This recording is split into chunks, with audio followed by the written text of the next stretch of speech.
Nag-atik-atik rin siya eh. Guys, nandito na sa Arami. Nawala kasi siya sa paningin ko na birthday pala. Kasi guys, di ba, dikit-dikit yung bahay. Tapos di ko alam, pumasok pala, may birthday pala doon. Pumasok. Nakakaon ka. Masabi mo magikaon?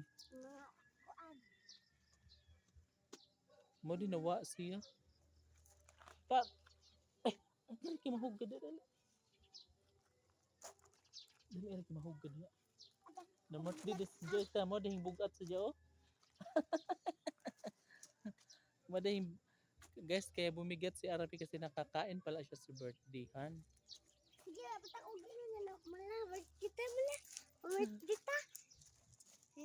Nag-inom na sila nga to. Oh. Okay, ito hoy.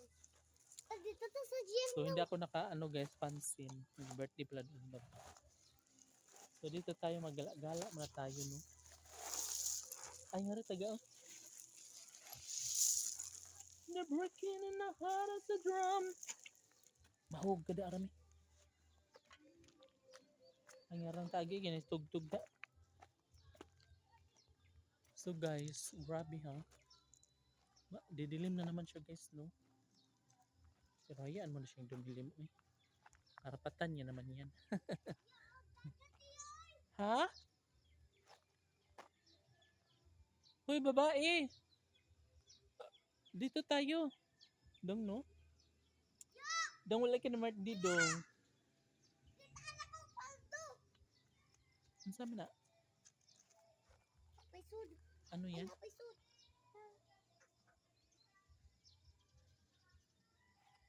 I can make it higher. Okay. Diba guys, sobrang ganda dito. Kaso lang parang nakakatakot guys no pag nagkamali yung motor tas nalaglag sa bahay dyan sa bahay no. Parang nakakatakot. Pero yun lang, dandahan lang naman talaga kasi hindi naman ano lang naman to. Hindi naman to highway no. Pero hindi natin alam yung mga yung mga umaangkas sa mga motor, nagda-drive, nagmamaniho no. Kasi pero meron naman siguro harang yan para hindi mapunta doon sa bahay. Kasi baka matamaan yung mga nakaupo. Diba? Sobrang delikado. Dong halika dong. Diba? Sobrang perfect lang dito guys. Maganda yung area. Yeah. 100% nagustuhan kong area. Sana dito na tayo yumaman. Charay!